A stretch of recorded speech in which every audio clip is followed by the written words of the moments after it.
itu sangat positif sekali. Memanah itu meningkatkan konsentrasi, menyehatkan badan. Rasulullah SAW bersabda, ala innal quwwata ar-ramyu. Ketahuilah, sesungguhnya kekuatan itu adalah memanah. Jadi kalau mau kuat, memanah. Saya dulu pernah ada tamu orang Palembang datang ke rumah saya.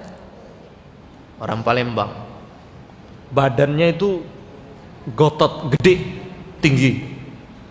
Dia bilang dengan saya naik motor dari Jawa Timur ke Palembang, goncengan sama istrinya.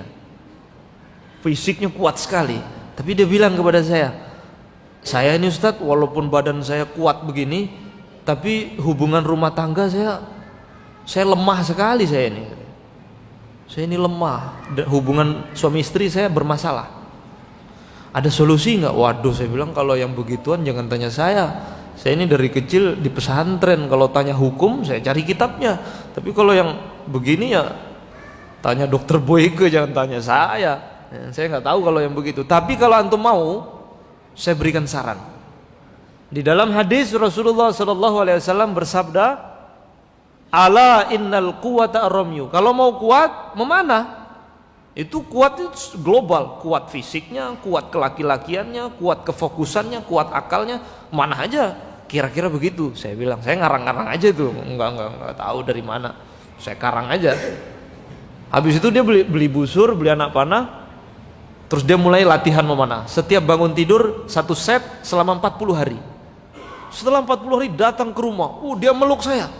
Alhamdulillah. Alhamdulillah apa ini? Saya bilang, istri saya sudah senyum sendiri sekarang. Dulu ngamuk terus. Oh gitu. Saya garu-garu kepala, padahal saya ngarang-ngarang aja itu. Tapi saya ingin tahu jawabannya. Suatu hari di Banjarmasin ada undangan pengajian. Saya ketemu dengan Ustadz Sofyan Nur dari Banjarmasin. Saya cerita, Ustadz, ada orang punya masalah hubungan suami istri. Saya jawab aja dengan memanah, karena Rasulullah mengatakan ala innal quwwata ar-ramyu, sesungguhnya kekuatan itu dalam memanah. Tentunya sembuh. Setelah 40 hari sembuh. Itu kok bisa ya Ustaz? Oh, sebenarnya bukan antum yang menemukan itu. Inggris itu sudah mengadakan penelitian. Ternyata problem laki-laki terletak di tulang punggung. Pernah jatuh, posisi duduk yang salah dan lain sebagainya membuat tulang punggung, tulang ekor laki-laki itu terganggu. Dan itu tidak ada cara untuk menstabilkan tulang punggung kecuali dengan gerakan memanah. Dan itu sudah ditemukan oleh Inggris, orang Inggris duluan. Padahal ini adalah sunnah warisan Nabi kita dan para sahabat. Jadi kalau mau, jadi saya bilang, oh ternyata ada dasarnya. Di samping itu nanti Kefokusannya juga begitu, akan terbentuk fokus. Saya punya anak umur 7 tahun. Kalau sholat itu nengok-nengok dia, lari kadang. Saya latih dia memanah. Akhirnya sekarang dia bisa sholat tenang karena sudah terbiasa fokus. Karena memang problem kita, anak-anak kita itu tidak fokus. Maka dengan memanah itu dia bisa lebih fokus. Banyak sekali sesuatu yang tidak bisa kita idrok dengan ilmu pengetahuan yang terkandung di dalam ilmu memanah ini. Rasulullah SAW bersabda dalam sebuah hadis yang diriwayatkan oleh Sayyidina Abdullah ibnu Abbas radhiyallahu ta'ala anhu, Rasulullah SAW bersabda, man ta'allama ar-ramya, barang siapa yang belajar memanah, a'tahullahu salasata asya'a fid dunya, barang siapa yang belajar memanah, Allah Subhanahu wa taala akan beri dia 3 perkara di dunia ini. Pertama, al-izzatu indan nas. Allah Subhanahu wa taala akan berikan dia kewibawaan di mata manusia. Allah akan jadikan dia agung di mata manusia. Pada umumnya orang itu kalau bisa bela diri, ada suatu senjata yang dia kuasai, itu maling masuk rumah itu mikir 1000 kali. Oh, ini rumah polisi itu kenapa jarang kecolongan? Karena dia menguasai sebuah senjata. Bukan hanya itu saja, itu yang bisa dilihat oleh manusia, tapi Allah Subhanahu wa taala akan berikan kehormatan secara khusus bila orang itu belajar memanah. Yang kedua, al-haibatu indal a'da. Orang yang belajar memanah, Allah berikan dia kewibawaan di mata musuh. Umat Islam sekarang ini tidak punya wibawa sama sekali, karena meninggalkan satu sunnah yang sudah sekian lama dilupakan. Yang ketiga, as-sa'atu fir rizqi. Orang yang belajar memanah dilapangkan rizkinya oleh Allah Subhanahu wa taala. Rizkinya lapang. Loh, apa hubungannya, Pak? Memanah datang rizki. Rizki itu ada dua, ada rizki zohir, ada rizki batin. Rizki zohir itu untuk kebutuhan zohir, jasmani. Ada rizki batin. Rizki batin itu untuk menopang nutrisi rohani. Nutrisi rohani.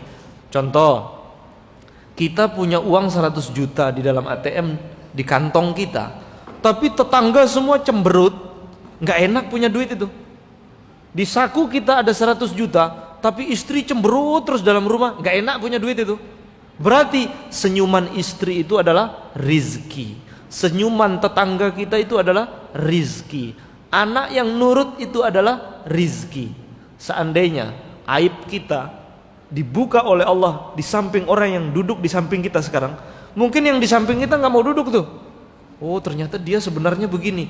Ditutup aib kita oleh Allah Subhanahu wa taala, itu adalah rizki dari Allah Subhanahu wa taala. Seandainya dibuka, mengerikan.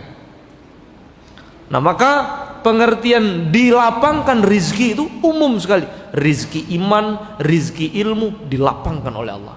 Bahkan di dalam sebuah hadis yang riwayatkan Sayyidina Anas bin Malik, Rasulullah SAW bersabda, "Man ittakhadha qausan fi baitihi nafallahu anhul faqra." Dalam riwayat lain, arba'ina sanah. Barang siapa yang punya busur di dalam rumahnya, Allah akan hilangkan kefakiran dalam rumah tersebut. Dalam sebuah riwayat lain, Allah akan hilangkan kefakiran dalam rumah itu selama 40 tahun. Jadi rumahnya lancar rizki, ya. Karena Allah akan hapus kefakiran dalam rumahnya selama 40 tahun. Itu baru ada busur dalam rumah, belum belajar, ada saja itu, taruh gitu aja. Itu mendatangkan rizki. Hadis ini marfu yang diriwayatkan oleh Sayyidina Anas. Jadi memiliki busur, belajar memanah itu sebenarnya upaya melancarkan rizki. Di dalam Al-Quran juga disebutkan, wa'iddu lahum mastata'tum min quwwah wa min ribatil khail turhibuna bihi aduwallah wa aduwakum wa akharina min dunihim la ta'lamunahum Allahu ya'lamuhum wa ma tunfiqu min syai'in fi sabilillah yuwaffa ilaikum wa antum la tuzlamun.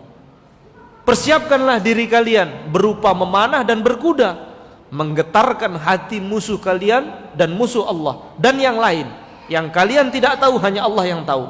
Kemudian ayat ini ditutup dengan ayat infak.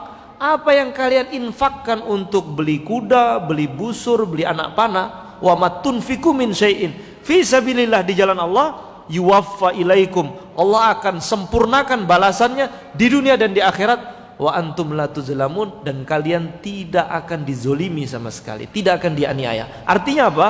Semua yang kita keluarkan untuk memanah, untuk berkuda, itu nanti datang kembali. Makanya nggak ada pemanah melarat, nggak ada, insya Allah, kira-kira begitu. Kecuali bagi yang tidak ikhlas, mesti nanti rezekinya naik.